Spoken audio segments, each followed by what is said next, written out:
Good evening and good morning. If you're currently in Singapore, Hong Kong, Australia, or the UK, welcome to the hybrid speaker series, Crypto, Paradise, or Paradox. It's my pleasure to welcome you to a robust line of learned panelists. For those online who are broadcasting live and in person and graciously hosted at Pinsent Masons here in Hong Kong, my name is Kim Lee, Director of Partnership Development at the University of Law. University of Law is a private university in the United Kingdom, providing law degrees, specialist legal training, and continuing professional development courses for barristers and solicitors. It is the United Kingdom's largest law school and origins tracing back to 1876 and more popular back then as the College of Law. The university has trained the most practicing lawyers in the UK than anyone else, with 19 campuses across the UK, international campuses in Berlin, and of course, Hong Kong.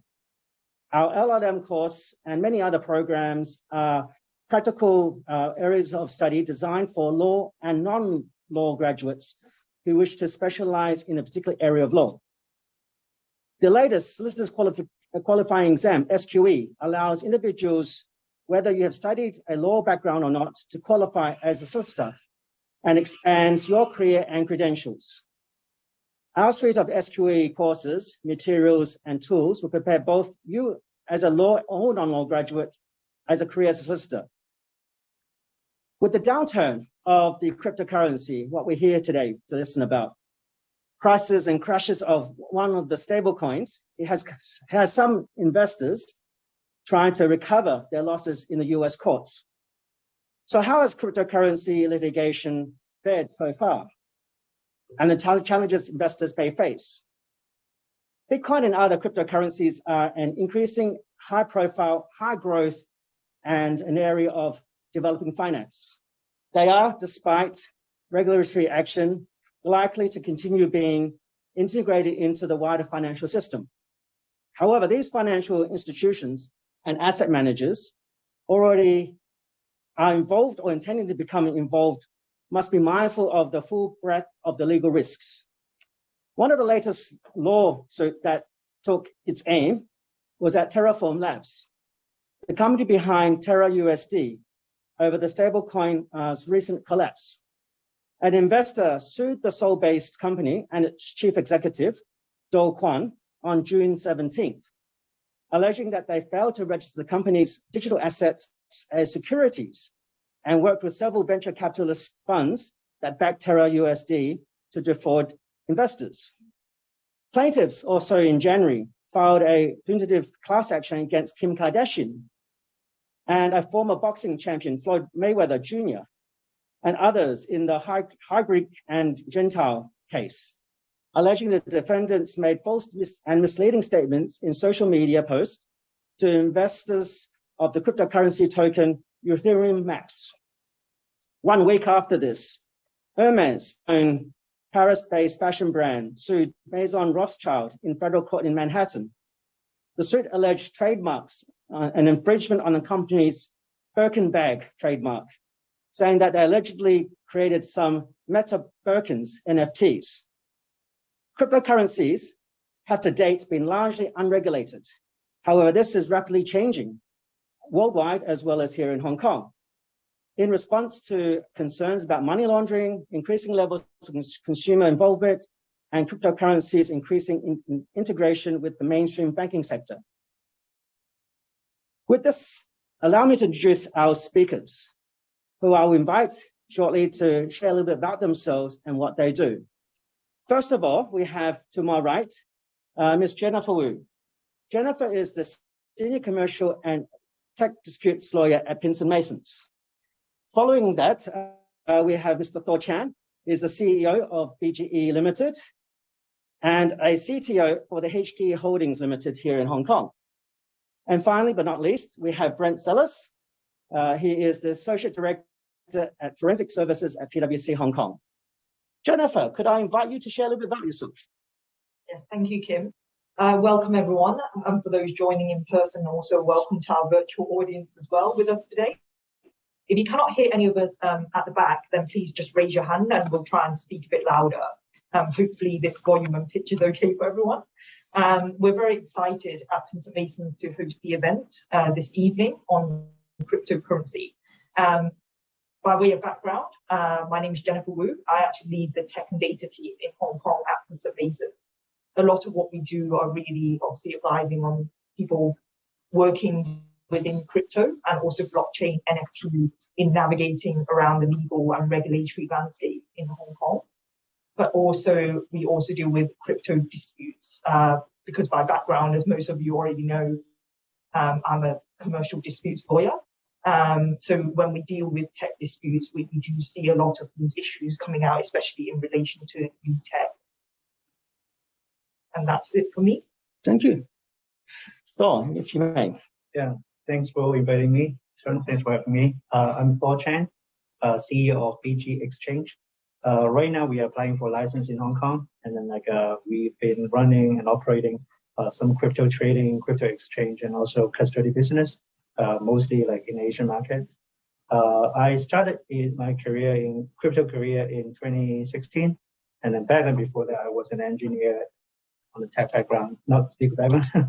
and then I started building trading systems for crypto exchange platforms, and then experience I think 3 cycles of ups and downs of crypto, and then experienced quite a lot of issues when we talk about ICO, IEO, and then NFT stuff. So these are all the things that we've been involved, and then experienced quite a lot.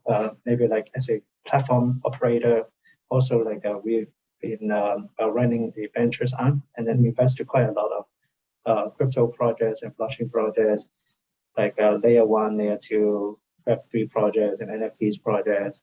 So that's my experience now. Thank you. Brent. Thank you. So I'm Brent Sellers from PwC Hong Kong. I'm part of our forensic services practice and have been leading the build-up of our capability in the crypto space. So primarily I focus on financial crime and investigations matters, but PwC has a multidisciplinary team that basically offers a full suite of crypto-related services out of Hong Kong. And I guess just quickly want to say thank you to the organizations that have organized this and hosted this. Thanks for having me. Thank you. So let's get down to the nitty-gritty. And we spoke earlier before we came out to the floor. And I know it's quite a contentious issue right now when we talk about crypto litigation. We know it's soaring. We know that there has been a lot of cases that have come up abreast. So with your views, what do you think the way forward is with all these litigation? How do we deal with the litigation matters as they come along? Jennifer. I think in terms of the disputes actually coming out related to cryptocurrency, that there's different types of disputes. There's those types of disputes where, the person is unknown, for example, and there's been misappropriation of Bitcoin or cryptocurrency. And what we're seeing there is a lot of the times court action is required by way of injunctions. So, preventing someone from, moving the money to other kind of sub-layer accounts, or really just trying to trace the assets, which I'm sure Brent will cover a bit later on, and trying to find that person that you will actually commence litigation against. The other branch that we're seeing is really against, cryptocurrency exchange platforms and also, persons within. So those ones are mainly contractual, but with a crypto element within that. And the difficulties and challenges faced with those claims is really about valuing that asset. So now I guess I'll pass on to Brent to maybe cover a bit more about the asset tracing part and kind of how to identify those persons. Yeah, sure. So I think what we've seen and what we've found as we've kind of, as there have been more issues arising with cryptocurrency, is that conceptually a lot of the issues that we face are the same issues that we've always faced. It's fraud, it's some sort of theft type issue, it's people spending money on things they shouldn't have been spending money on. These issues are exactly the same. It's a question of really how. And I think what's helpful with cryptocurrency is the existence of the blockchain. It gives you a much better paper trail, as as it were, of where money has gone, how it's been spent, and potentially gives you opportunities to get more information about where it's ultimately ended up, which doesn't exist with the traditional types of issues that we face. And that could be across numerous types of issues, numerous circumstances. The challenge has been, though, that the blockchain, although it's public, is not easily digestible to you and me, kind of just going out and trying to look at it and make sense of it. And so I guess I started working cryptocurrencies in 2017. And I think one of the precursors of kind of regulation, something that was almost front-running regulation, was blockchain analytics. Companies that were being set up to help answer the question of how do I know that I'm not dealing with bad people? And these blockchain analytics companies have got tools out there that have basically gone from trying to answer that question of am I dealing with dodgy people to becoming really powerful investigative tools that will help us trace the money, trace the fund flows, that are sometimes able to even see through some of the more complicated cryptocurrency arrangements, that the use of mixers and things like that, that are meant to hide where crypto goes. In some cases, they're able to actually see through that because their analytics capabilities have kind of got to that point. And then that leads us to where I guess the lawyers would come back in of hopefully you end up finding a location where you're able to get somebody's identity. And then that becomes quite a legal issue, a process issue of getting some sort of court order that would enable you to either freeze funds or get customer information. So I think like the most challenging thing is the cross-border legal enforcement. This is actually quite a big challenge. So there's a case that we experienced for our VIP customer. He put some crypto in a cold wallet, and then with that cold wallet, he lost in the country. And then once he reopened the wallet, and then everything is gone. And then fortunately, we could ask the token issuer to freeze those addresses from that cold wallet to transfer to 9 different addresses. We froze those 9 addresses, and the funds are frozen. However, this comes to a big question. They need to provide a proof of ownership of the asset that he used the cold wallet. And then he also need to prove that where you lost your token, where the token is stolen.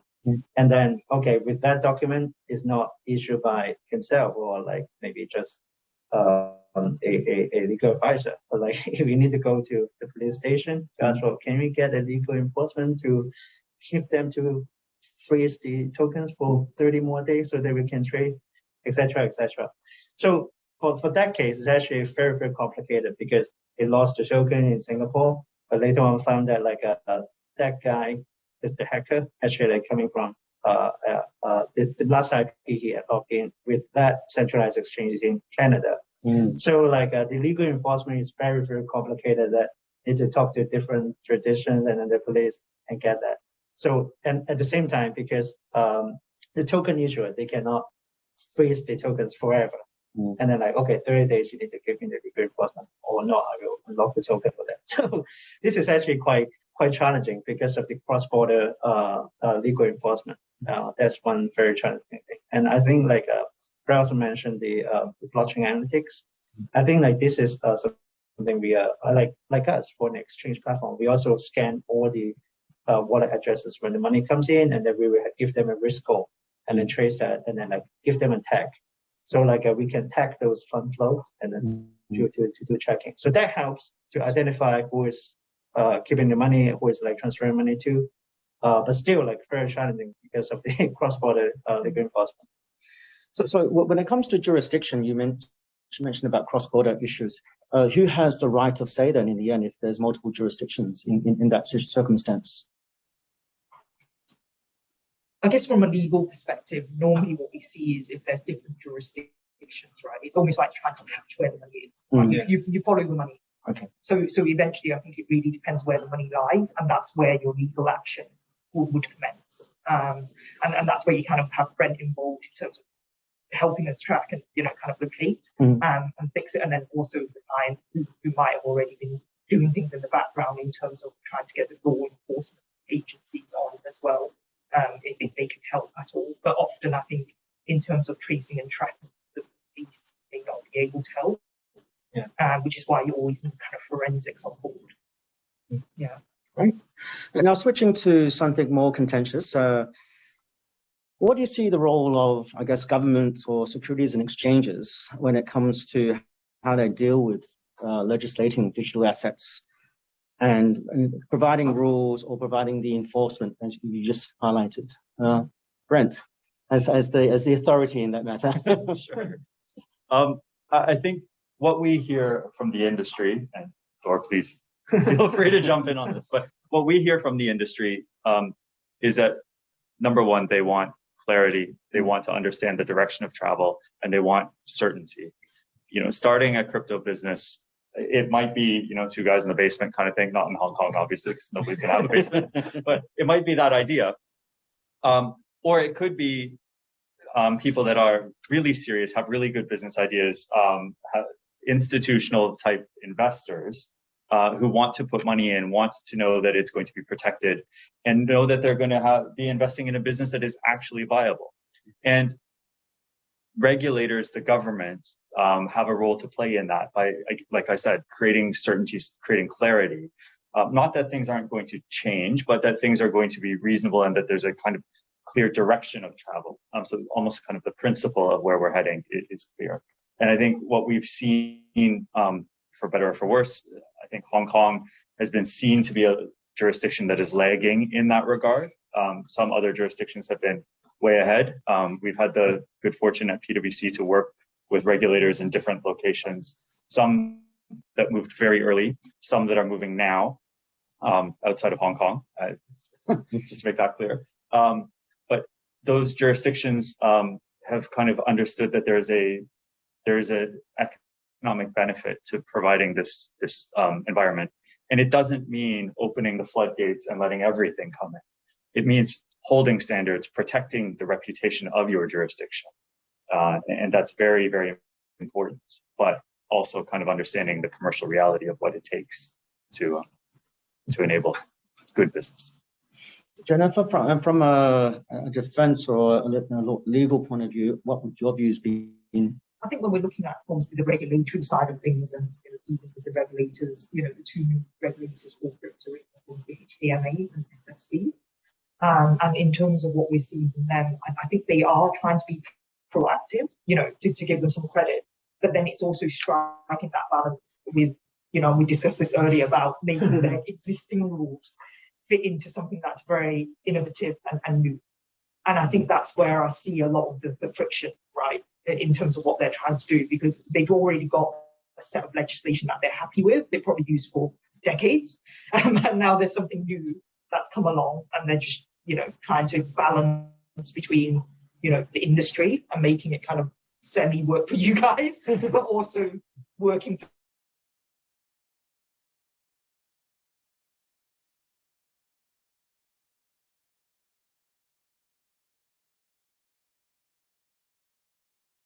really hope that the rules can be very clear, and at the same time not to be very, very strict at killing our competitiveness, because crypto traders or users, they are very mobilized, and then why I have to trade in Hong Kong on platform, and then there's good protection, but if I trade on another platform regulated somewhere, I don't know where, and then they probably have very low fees, and then very, very deep liquidity. And then these are the things that they are concerned quite a lot about. So that's why when we look into the current license application and then assess that whether the business will be feasible for us to grow in the long run, we have a lot of concerns. I think a lot of applicants, they also have the concern that whether we can serve retail customers, and at the same time, we want to serve them, at the same time how we protect them. So this is what we discuss a lot in the industry and also with the regulator. So another aspect is the margin trading or a perpetual contract derivatives. I think perpetual contract derivatives they will be really, really long term. But like at least for margin trading, whether we can, okay, you want to protect the retail investor for that. What about like even like professional investor group, you want to protect them. What about market makers? Can you allow market makers to have margin trading so that from us we can compensate less for the market makers to provide deeper liquidity? So this is a very, very practical challenge that our business we are facing. And I guess if I can just add one other thing, having heard that, I think the idea that there are other jurisdictions that have created an environment where some of these exchanges have become based over time. I think what's also interesting to have seen over the last few years is some of the jurisdictions that were early movers and managed to be some of the first ones issuing licenses. Some of the exchanges did kind of flock there in the early days, but that's not actually where they're choosing to stay. And the market has kind of to some extent moved on. And some of those jurisdictions that were early movers gave that certainty, unfortunately had other challenges. And I think Hong Kong has been arguably slower in getting that clarity. But there have been key points, as you've said, Jennifer, there were key points along the way where Hong Kong was actually, a first mover or clearly trying to be proactive.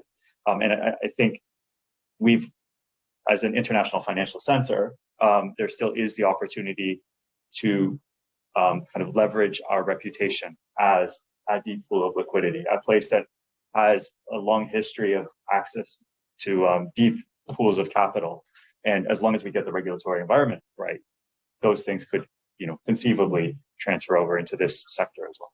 And even in this year, what we've seen from, HBMA, SFCs, they've issued a lot more kind of like guidelines, proposals, etc. Yeah. And I'm sure they're leading the industry to try and, finalize that. So in terms of the picture going forward, I do see that, Hong Kong will be quite competitive in terms of crypto, and it will just continue to grow. Legislature needs to further develop, but as it's developing, there are constant complexities. And when it comes to crypto, for example, there's a lot of different aspects like taxation, like banking, like M&A, like obviously how you invest in the capital markets, data privacy, patents, and then you've got the IP issues as well. What do you guys feel is the most complicated amongst the issues that obviously that they need to maintain when it comes to legal aspects or defining more legislation? I think for us the most complex thing is bank account opening in Hong Kong. So like I think right now if we can get bank accounts open for crypto platforms, we can attract quite a lot of liquidity because fiat on and off-ramp is always the biggest topic in the industry. Whatever for professional investors or like retail investor, the first thing, how can I buy Bitcoin? And then can I just deposit money just like I install? So because the clarity of regulation is not very ideal right now. So that's why the banks, when we try to talk to them, we will do all the compliance thing of whether we can have a bank account to do this kind of restricted activities. They are looking at the clarity of the framework, and then we are looking at that, and that's why we cannot do that business. So I think like a bank account opening is the single most challenging thing for us. And the second thing you talk about like taxation. Taxation is another thing that we've been discussing internally how to because when users they come to our platform to trade, right, and then we charge their transaction fees that are paid in crypto. So like every day when we have some crypto in our bank account, how do we evaluate them and then to report the actual revenue that we've generated?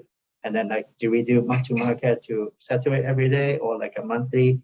What would be the standard that would be accepted? So like this is a lot of obstacles that we're not quite sure.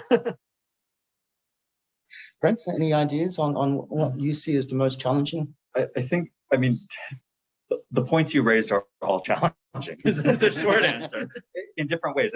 Some of it, when it comes to things like M&A, I think that's very much risk-based. And if you as an investor have the risk appetite, I think, there's famous stories of $1 million deals being done literally at the table after the shake of a hand in Hong Kong, actually. and so I think some areas, they are complicated, but aren't necessarily areas where government help kind of legislation would move things along. I actually think taxation probably is, in addition to kind of general regulatory framework, I think taxation is probably one of the areas where it's particularly complicated for crypto, and even more so in maybe not just trading, but as you get into things like NFTs, potentially getting into metaverse, because then you have issues where, how do you value your own revenue? How do you report that revenue? How do you make sure that that's not going to be challenged down the line? But also, are you liable as the platform operator for sales taxes that would maybe need to be remitted in the various jurisdictions where you're operating? Thor. One is presumably operating out of a single legal entity incorporated in a single jurisdiction. That's how the platform probably is operating. But customers have access to that from around the world. And it's kind of like the e-commerce conundrum all over again. Are you as the platform operator liable for, a US customer coming in? Are there state sales taxes that need to be remitted, UK VAT, all these things? And I think these are things that have the potential to become material liabilities to some of the players. And I think, are something where greater clarity, kind of greater coordination, a set of principles would be quite helpful. And I mean, in terms of all these issues, it's similar to actually running a business, right? Because small businesses in Hong Kong probably struggle with the same thing, opening bank accounts, protecting themselves, etc. But then you obviously get the added layer because it's crypto, and the landscape there is slightly more, I guess, fluid than you would with other industries.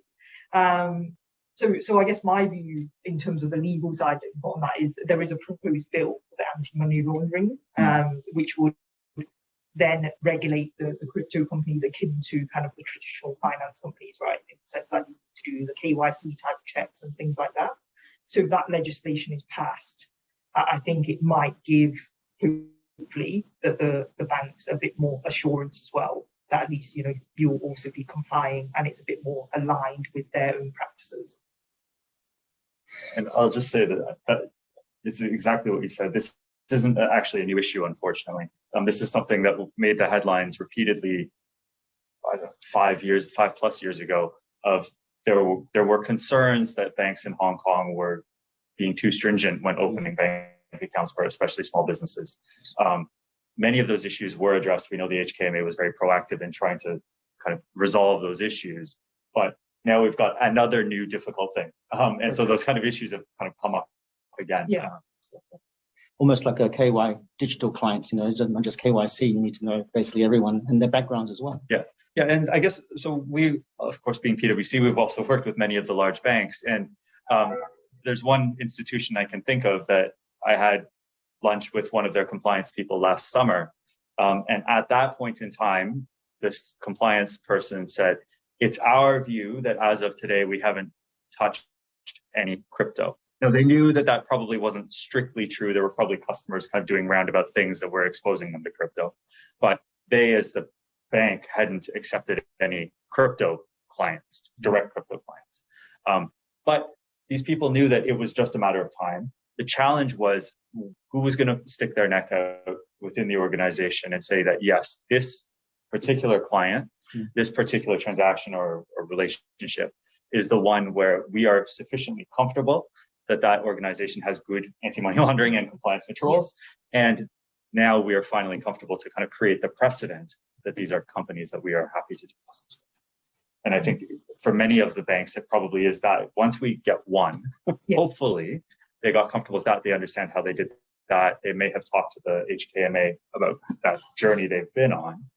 And then hopefully that means it's easier going forward, hopefully. Yeah. And also banks, a lot of the time, they actually look towards their regulator for guidance, right? So they're normally quite cautious unless there's something that enables them to do something. So I always say it's always, we always need a top-down approach, really from the regulators and, the industry and then, the users. Yeah. I think right now the banks, we don't have to, even the banks, they don't take crypto, that's right. But they take fiat, and that is supporting the crypto companies. That will be already very, very helpful. Just like I think most of the OTC DEX or like a lot of crypto trading companies, and then previously they had bank accounts in Hong Kong, but they experienced a lot of unfrozen and everything, so they moved to the 2 crypto-friendly banks in the US. So that's why like a lot of like a flow. It's very strange. You see like Hong Kong actually got a lot of very good trading companies, and then okay, how can I send money to your companies to buy BTC? Actually, like both of us, we have a bank in US to send the money, and then we settle in Hong Kong. So like, it's a not a very straightforward and direct way did that. Yeah, that's a right. It's 2 banks. The 2 banks. I can name it. Whilst we've got you, Thor, I guess from this point of view, would better contracts and documentation and legal standards help improve the business of crypto? Yeah, I think like it depends on what kind of crypto business, right? And then if it's for crypto exchange business, because I mean there is, I think documentations or trading rules, everything, if they are very, very clear, and that will be good for the customers, that no dispute after that. That is trade, and that's the kind of charges we have. I think like in the past few years, we see a lot of disputes and litigation because of say perpetual contracts, right? And then if they trade perpetual contracts, and then like because the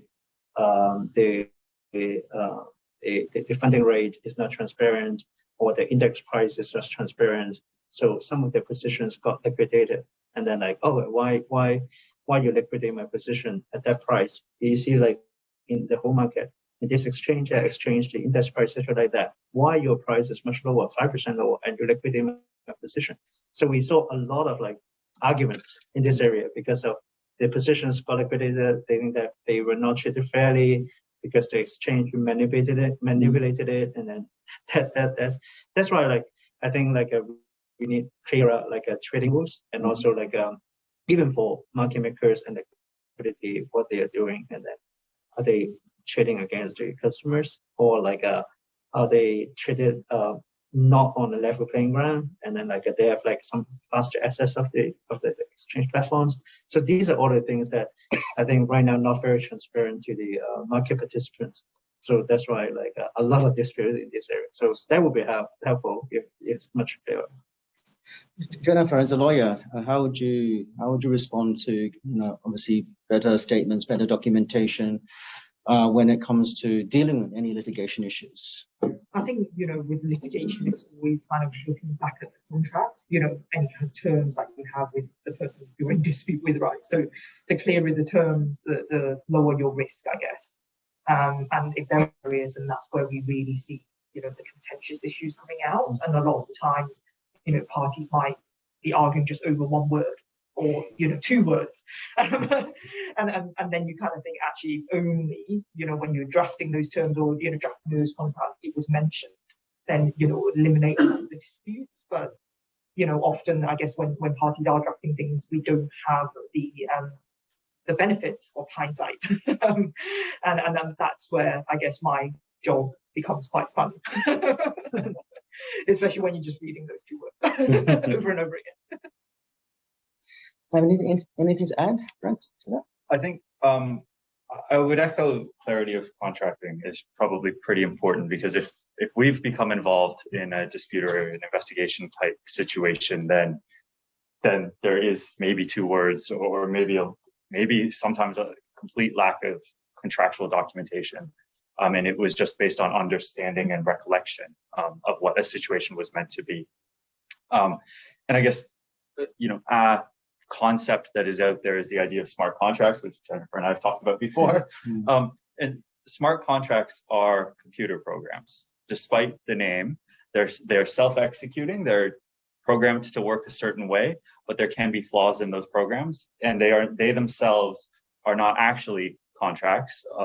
What one could argue, there's a precedent-setting case, or what should be a precedent-setting case in Ontario, Canada right now, where there was a hack, and the guy has said that code is law and the smart contract let me do something, therefore I'm not a criminal, is basically the argument.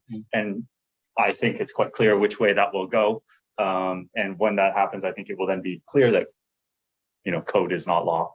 But the point is that smart contracts, a lot of people place reliance on them to carry out exactly what you intended and to convey the intent.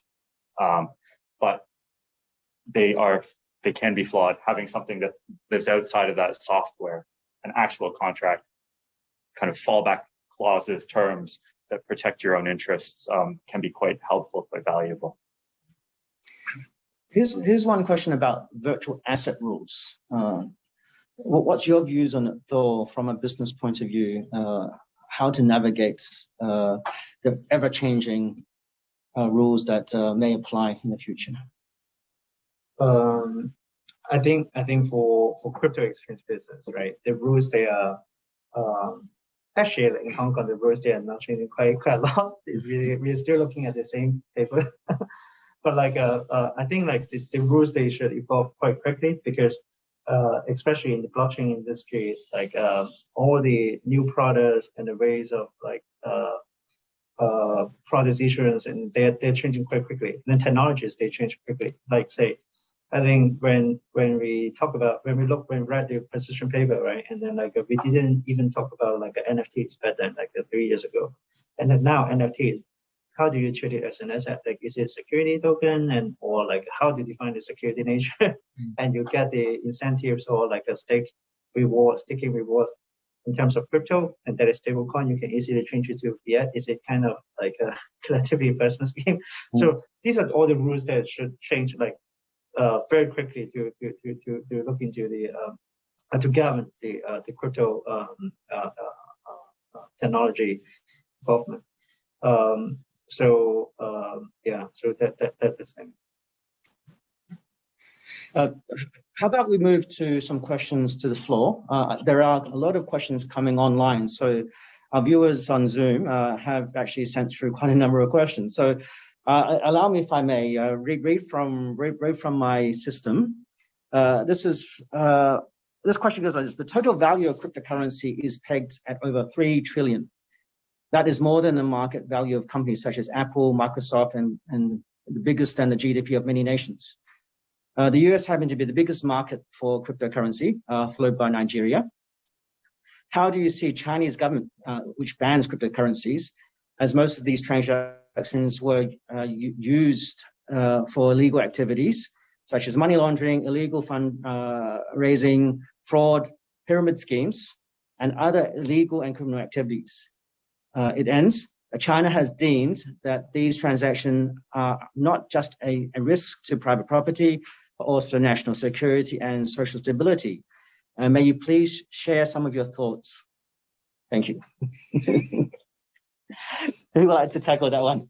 Yeah, I think it's going to take really, really long time for China to regulate, to have a clear, like, open market for crypto. I mean, right now, like, if you look at China government, they are very pro Web3, pro blockchain, but not crypto assets, because the issue is that, like, there are so many activities in China, like involving like multi-level marketing or that kind of thing, scammers. They're using crypto. Previously, they used RMB, and now like they move on to crypto. They got a lot of cases reported to the police station, and then somebody asked me to buy Bitcoin, actually they didn't transfer to me, and then like this is the address, can you help me out?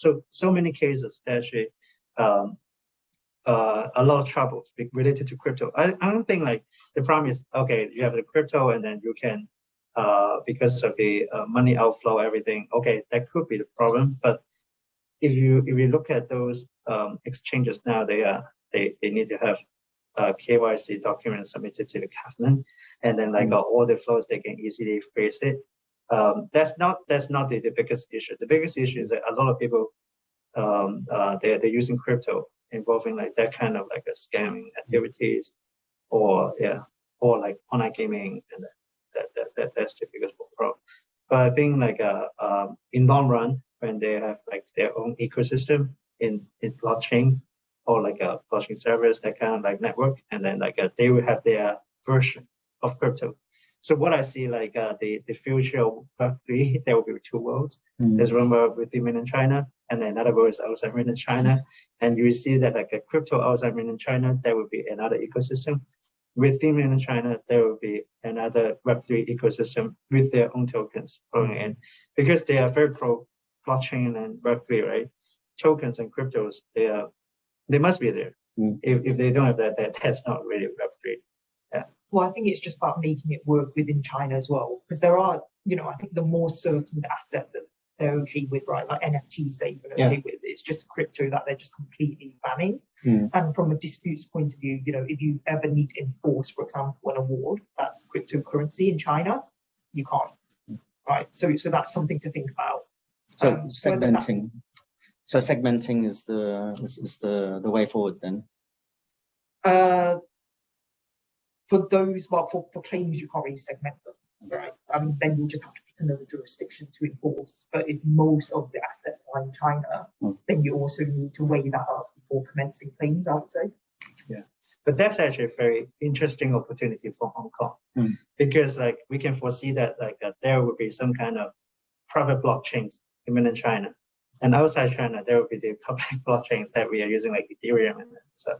So Hong Kong, just learning from maybe Hong Kong Shenzhen Connect or like Hong Kong China Connect for that kind of equities, they may have like these kind of bridges to bridge the whole two worlds. This is actually something discussed in the Web3 communities, that what Hong Kong can do for that, if you had seen that scenario. And I think all of that is right. I think cryptocurrencies are the thing that have been singled out as not being tolerable within the current environment in China.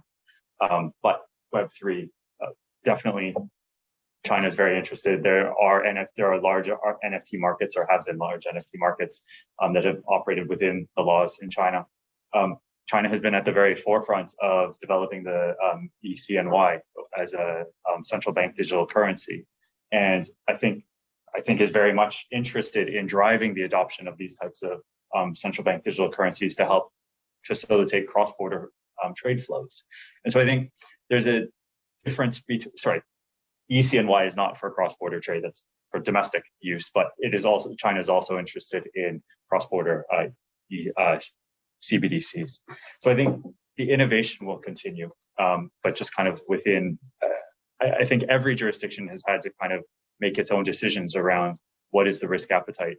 We saw Hong Kong heading towards the direction of trying to stop crypto trading by retail customers. Maybe that's not as set in stone as it was going to have been. I think everybody's kind of on their own journey. Every jurisdiction's on its own journey. Obviously, with everything we're talking about, it's decentralized, so it's DeFi. So how do you see the future then of crypto assets here in Hong Kong in the next 5 or 10 years' time? Yeah, I think it's actually quite promising.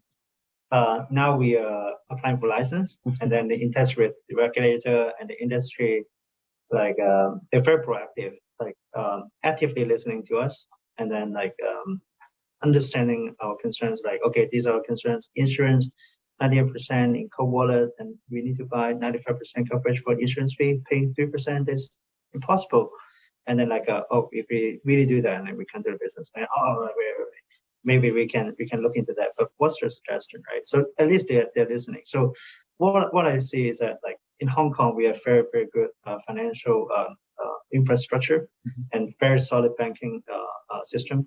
So if we can have that right, the regulation with a moderate amount of flexibility for us to operate a business, and then we can go really, really fast. And then a lot of money flowing out before, and then they will come back because of fiat on-ramp. That's very key. And in Hong Kong still, even though opening bank accounts is very difficult in Hong Kong, but still the banking system is very efficient. And then if we can get the bank account, then okay, they are not going to that 2 banks in the West. They will just, okay, now we are doing OTC trade with the bank account in Hong Kong immediately through maybe FPS. That would be perfect. So I think for that part, if we can fix the banking for crypto, make it friendly, even though they don't keep crypto under their custody, make it friendly for crypto businesses, and that would be very, very helpful for us. From you, Brent, a word about the future in your views? I think there was a sense of doom and gloom maybe a year and a half, 2 years ago. I think, the light at the end of the tunnel, some mixed metaphors, I think is there. I think we have seen the regulators be quite pragmatic. I think we have seen some of the people that, there has been an exodus of talent, that is true, but I think we have seen good people stay here as well. And we still see people moving to Hong Kong to do stuff in the crypto market. And I think that is promising. Despite all the challenges, people are still coming here. And I hope that means that we will build on our past strength over the next few years. Yeah, speaking of talents, actually in Hong Kong, we've hired quite a lot of engineers in Hong Kong and in other places. The engineers in blockchain in this particular area are quite strong. Actually. And also, I think recently there's a research or paper about the university ranking about blockchain technology and research. One university in Hong Kong is ranked #1 in the world. So surprisingly, so there are so many good young talents in blockchain industry. So I believe that for the tech companies, if they have good people and then good talents, and then they will grow really well. Some words from you, Jennifer. Yeah, and I totally agree. I do think, we've had our challenges, but every country has in the past 3 years, to be honest. And I think Hong Kong is, doing a lot in terms of navigating and hearing the industry's concerns in order to move forward and, create something that will give everyone stability. Because, as a business and, clients that we advise, they want that certainty. No one likes, navigating in the grey. And if they can have that extra bit of certainty from the regulators and kind of the industry and things, I think that is going to really help Hong Kong prosper in this area more than what it has already done. I agree there's been companies exiting, and obviously any company will be shopping around APAC to see where the base is best. But I think for those companies that have left, there has also been talks about whether to come back, right? And I think, Thor has already mentioned about leveraging of that Greater Bay Area as well, and there are opportunities within that. From a litigation point of view, do you feel that it can come full circle? So, for example, you've dealt with some litigation issues, then re-engineering some of those issues back into the initial process at the onset. Do you see that something as a potential improvement in the industry? And I mean, we always say, litigation, as much as painful as they can be when you're going through it, they're lessons learned, right? So normally, at the end or during the process, that companies will reflect and will help companies do that in terms of, was it something internally they could have fixed, or was it something external? And then, once we've kind of fixed that issue, we're hoping that they won't be litigating over the same thing over and over again. Yeah. Does anyone here present have any questions for the time being? And we could open up to the floor to our attendees here at Pinsent Masons. Because I've got a really, here we go. Just going back to Thor's point about opening bank accounts. The crypto industry relies quite heavily on crypto coins and tumbler mixers, the purpose of which is deliberately to hide ownership. With those tools in place, do you think it's ever realistic that a bank would enable a crypto company to open a bank account if you can't be sure the funds aren't coming from illicit activities? That's a good question. So I think when speaking of experience opening the bank account, the 2 bank accounts in the US, and then we need to submit quite a lot of documents, and even we need to specify our AML policies and procedures, everything to them, so that they will review it, and then we also tell them okay, what kind of assets and what kind of tokens we are going to trade. And then they will also require us to submit them some audit report and everything. And then if we violate or not doing exactly what we promised them, and then they will freeze our bank account. I think I would add to that. I think I think the point you've raised is entirely understandable. There are bad actors, there are services that make things deliberately difficult, and assets that make things deliberately difficult.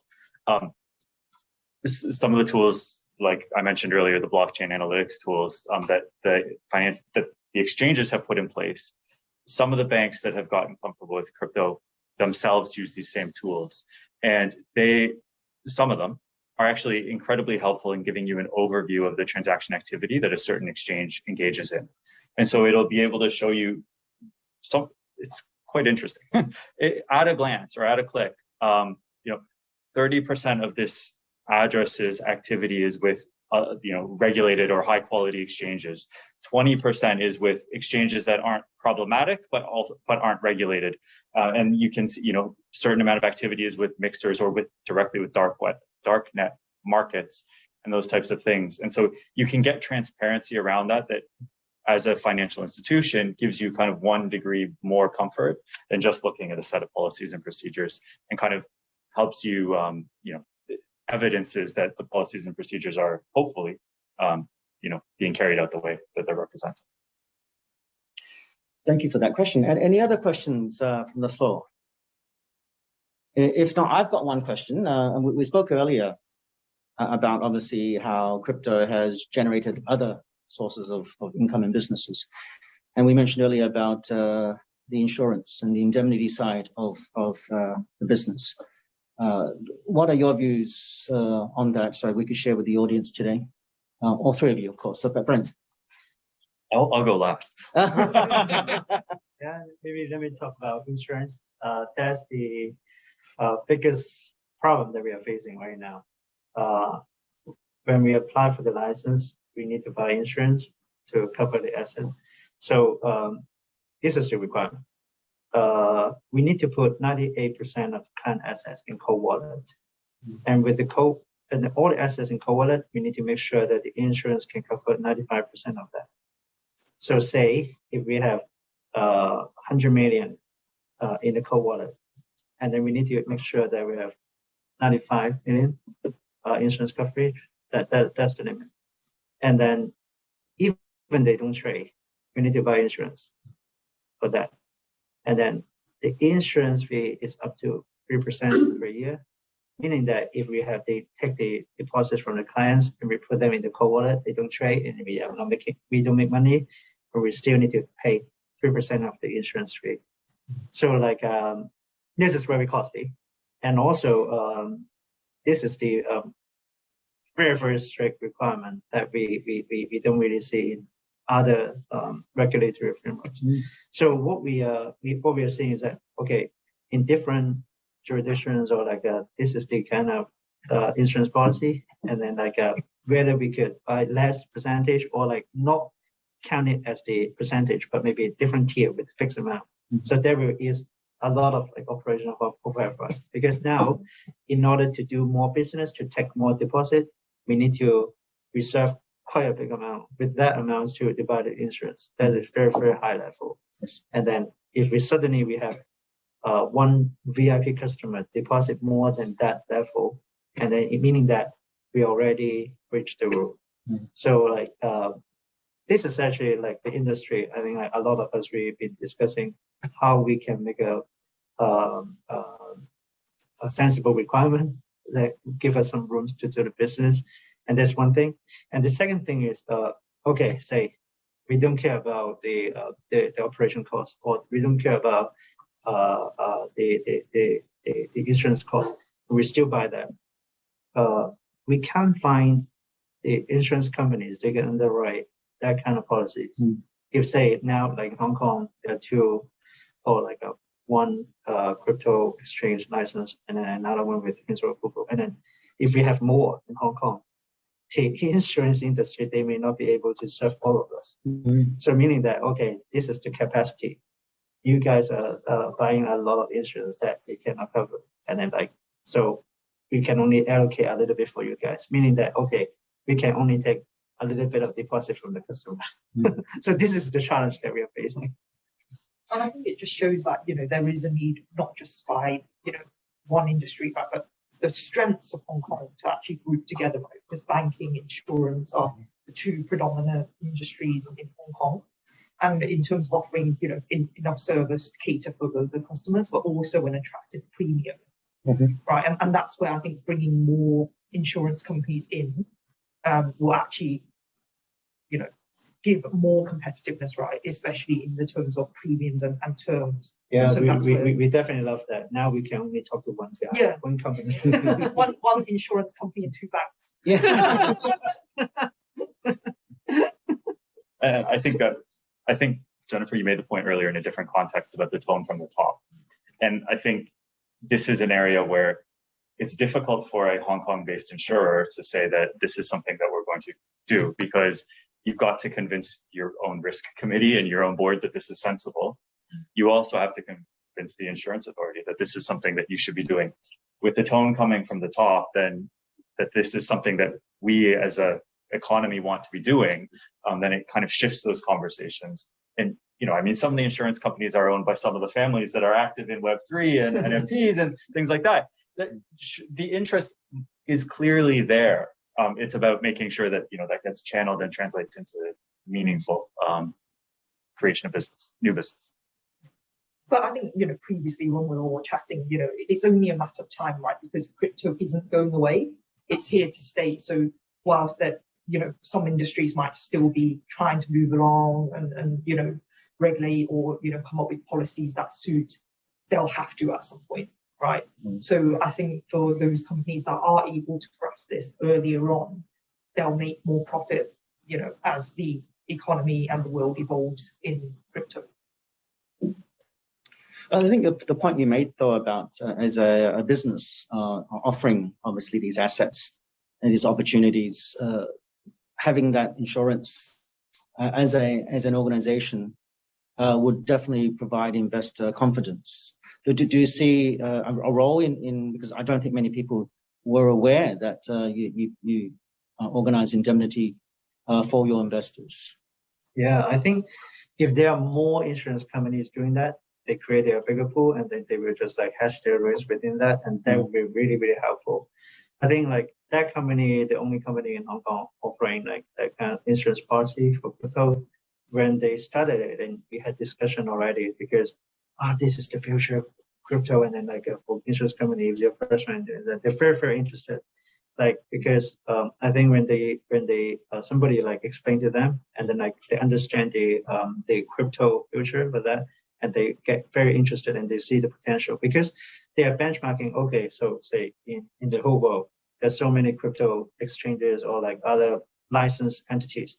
They are buying insurance, and one company in UK, and then okay, that's a crazy amount of revenue that they generated from that, and then okay, why is like some these companies in Hong Kong they need to go to that company to purchase it, right? So that's why they see the potential, and then like somebody or like some people, they explain to them and see the opportunities, they are willing to take the step. And I think like there's so many insurance companies in Hong Kong, they are very well funded, and then like so like if they can take a step and then take it together, and then that would be very promising for Hong Kong. But right now, quite risk averse and not sure how to underwrite, I would guess. Yeah, I think the most challenging thing for them when we had discussion is that, okay, I can do the underwrite the insurance policy for you, but how can I guarantee that this is exactly the water infrastructure that you tell me, right? So like for that company, it's very so they invested some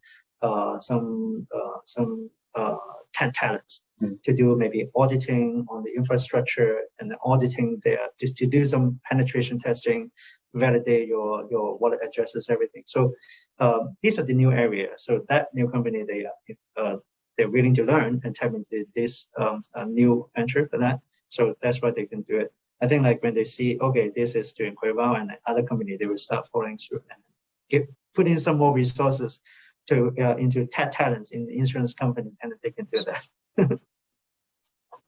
Just maybe some final words, an opportunity to share with us, what do you see in the future? Because we hear in the press that it is very bullish, or we've been told it is very bullish. So when that happens and how that will happen, time will tell. But if things were to improve with crypto assets, where do you see it becoming? And what can your services and your expertise help the industry? So I'll start. So I think, to me, whether you believe in Bitcoin or not, I think is kind of irrelevant. I think what crypto has been doing over the last number of years is proving as kind of a use case that there are different ways of doing financial activity using different infrastructure that has different attributes that changes the risk, that makes has the opportunity to make things more instant, more secure, or whatever, or just more innovative in some areas. In some areas, it's just purely more innovative. The fact that this is being done, I think, has an inevitable knock-on effect down the road on traditional financial services. And I think a lot of people talk about convergence of traditional finance and new finance. And I think that, to me, that's inevitable. I think the interests are aligned, although different mindsets coming in. And I think that's going to be good for, hopefully it's good for users of financial services. I'm sure it's going to be very good for any of the exchanges over the long run, or crypto businesses over the long run. And I guess anybody in the room today clearly has an interest, or online, and us as well. I guess us as professionals, practitioners in the space, it means that we're currently the ones that kind of understand this. And it's not going to be new when there's a problem or when there's an issue. And we're going to be able to help people through that because we've kind of been living it for the last number of years. Yeah, so I think right now a lot of young people and young generations, they are more interested in investing in crypto than stocks. This is what we see, and then we also saw a lot of research papers saying that they 56% of the young generation they were willing to invest in crypto, or they have already invested in crypto, while only 52% in stock market. I believe that when as time goes by and generations they to go over the wealth, and then actually the number will be higher and higher, or they will just treat crypto as a new asset class, and then okay, I buy stocks and this is one of our portfolios. So we will see that in a lot of maybe brokerage firms. They offer maybe you can trade stocks, you can trade FX, now you can also trade crypto. And then this will be adopted by a lot of brokers. So let's say in Hong Kong, right? And then the license exchange, now one license exchange in Hong Kong, they already a partner with a brokerage firm offering that kind of service. So we will see that, I think all the brokers in Hong Kong, they will offer that kind of service when the industry goes for that. I think this is the very important part for the young generation to be, and for us, because we are running exchange business, we are running custody business. We also have a lot of domain, especially in the technology side. So we really want to have this kind of platforms and services offered to the customers, and also maybe for any people in the industries, you guys very interested in crypto or a water infrastructure or a custody infrastructure. We are happy to share more, because we really love to get more people into this industry. And very interesting that a lot of crypto exchange owners or operators, we are very, very good friends, because we are not looking at the competition and then because now I think 3% of the entire population in the world, they are crypto native, and then we see that this will be a lot of room to grow. So we really want to have more people to drive it. Some final words, Jennifer. So I think with crypto, I think the exciting thing about it is that it's don't have borders, right? In terms of all this cross-border activity that we're seeing in terms of other sides of businesses.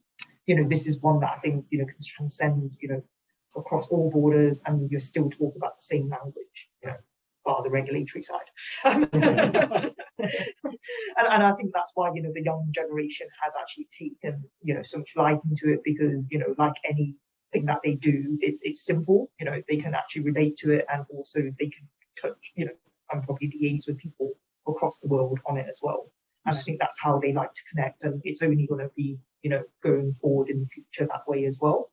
I guess in the legal side of things, what we will see is more and more kind of indications from the courts as to, you know, how they're going to treat it. At the moment, they're still being treated as property, but are they going to come up with another kind of class of property for virtual assets? I think that's remained to be seen, and it's quite exciting because I think eventually they will have to legislate on this.